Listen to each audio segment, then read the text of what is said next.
Hey there, my name's Chaz. Thanks for joining me on this beautiful fall day. And I have a beautiful pair of shoes here. I have the Puma Deviate Nitro Elite 3.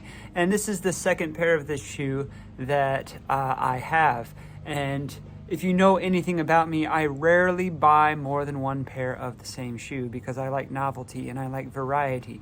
But it is the second pair of shoes that I have. Here is the first pair, which if you've been following my channel for a while, then you will have seen a lot of this pair of shoes. I want to hold it up next to this fresh one because then you can see exactly how beat up and how dirty this is. This is the original Proto colorway, and if you look in some of the more sheltered parts of the tongue, you kind of get an idea of how white it was when I first got it. But this shoe has been through a lot of hard use. It's really only about 150 miles, but all of those miles have been hard miles. They've been workouts, they've been several races, and many of those races have been on varied surfaces. In fact, some of them in straight up mud.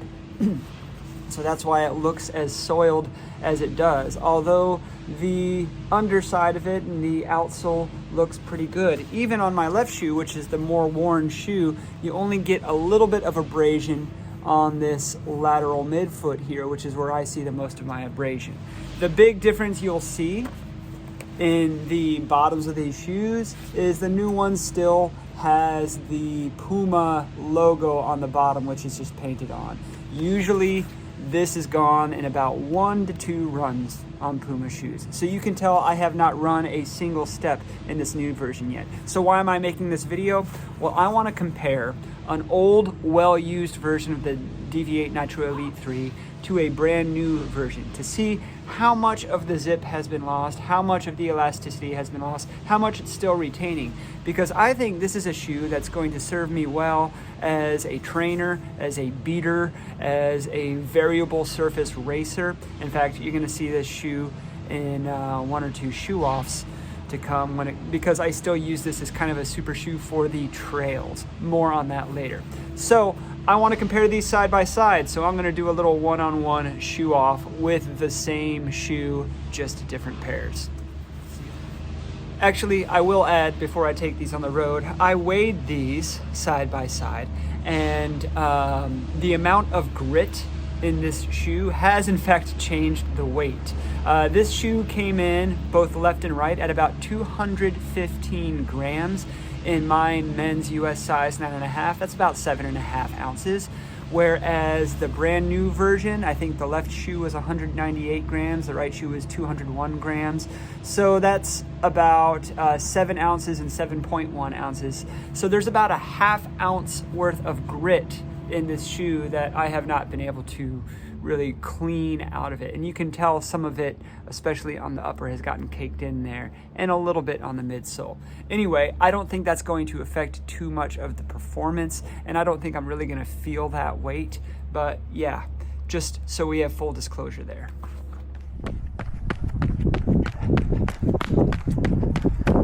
Okay, so first, I'm taking the old pair of Deviate Nitro Elites out for a spin. And just to kind of review, I've reviewed this shoe before. This is really an all-rounder, and it leans more towards the crank side of my shoe matrix. There's a pretty decent toe spring, and the carbon fiber plate, the power plate, starts up high on the heel and scoops down low in the forefoot. So it's very much in the same category as a Metaspeed Edge, particularly Metaspeed Edge Paris. Even though the Tokyo has some aliphatic TPU, like this Nitro Foam is aliphatic TPU, the response is more similar to the Paris series, or maybe a Nike Vaporfly. Not a Vaporfly 3, not a Vaporfly 4, more like the 1 or the 2. Trying to remember how this shoe felt when it was young. I guess I'll find out in a few minutes. It does feel like it's not quite as poppy as it was out of the box, but still a good response to it. Not overly bouncy and definitely not overly soft, but responsive for sure. All right, now we have the brand new, fresh pair of Puma Deviate Nitro Elite 3. This is my first run in them. And maybe it's psychological that stepping into new shoes feel. I do feel a little bit more spring in these newer Deviate Nitro Elite 3s. But after about a half mile or so, the difference is not that much compared to the well-used version. I kind of have to really be looking for it. I'm not someone who is really gonna compress this foam a lot. I'm about 140 pounds, which is about 63 kilos for my European or Asian or anywhere else in the world friends. About 10 stone for my British friends. So I don't run with a lot of power, with a lot of force into the ground. I think this version of the aliphatic TPU Nitro foam is a little bit firmer than whatever they're using in the Fastar Nitro Elite 3. It's still responsive though. I feel like it integrates with the aggressive plate well. Let's see if I put one on each foot, what kind of difference all of that hard use puts into the response of the shoe. I will say this, at least from a psychological standpoint, taking off this brand new shoe and putting this old dirty one on does kind of affect how I feel going into this little run. Also, one thing I didn't mention before, I did change out the laces in this original pair. These are aftermarket serrated laces, and I still have the old softies in on the first one. I don't think that's going to affect my run today. I mainly did that in the summertime when these soft laces started gathering some sweat. And I don't sweat all that much throughout the rest of the year, especially in my feet. So I think I'm going to keep these laces on these for now, at least for this test. All right, running in the old and the new side by side.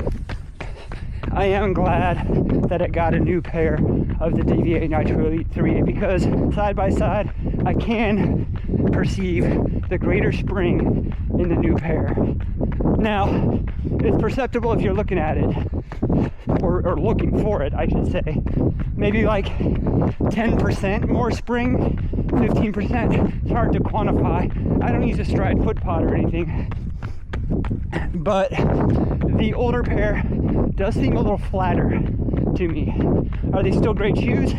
Yes, but confirmed their racing days are over. They are now going to be a workout only shoe, and really probably for those workouts when the weather is crappy, or if I'm going to be doing speed repeats or tempo runs on an unpaved surface like a cross-country course. I might consider racing them in an unpaved course or on a trail. But I have a trail shoe that has come into the rotation that I haven't run in yet, that I will be comparing with this older pair of Deviate Nitro Elite in a later video. You'll just have to subscribe and pay attention to look out for that comparison. These newer pair are going to enter the racing lineup and probably be used for some key workouts too. All right, here's Con with both pairs, old and new, of the Deviate Nitro Elite 3. So, as you could tell from my shoe off, 150 miles of hard use on the Puma Deviate Nitro Elite 3 does have a measurable impact. But I think the usefulness of this shoe is going to last for at least another 100 or 150 miles, primarily as a workout shoe, whereas the new one, definitely I can tell there's some more zip in it that has been lost after those 150 miles.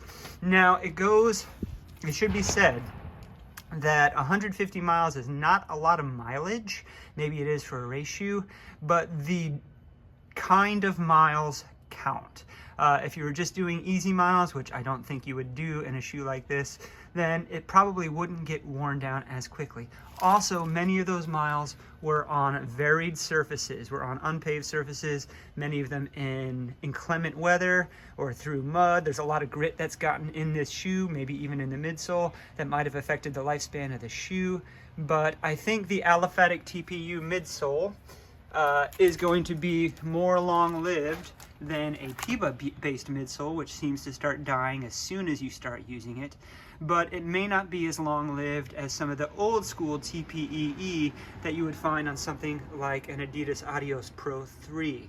The Pro 4 seems to be holding up well too, but what you're finding in the Pro 3 and in the Evo SL, that seems to be a pretty long-lived midsole. Also, the old school Flight Foam Turbo from the original Metaspeed Sky and Edge, whereas the Turbo Plus, which is Puma based, lasts okay, but it seems to wear down a little bit more quickly than this aliphatic TPU as well. But this aliphatic TPU seems a little hardier than the ATPU that's in the Nitro Foam midsole in the Fast R Nitro Elite 3.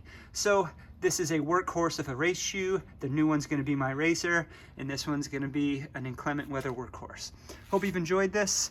Don't forget to LSD, which is like, subscribe, ding the bell for notifications, and we'll bring some more content to you. Thanks, guys. See you on the next run.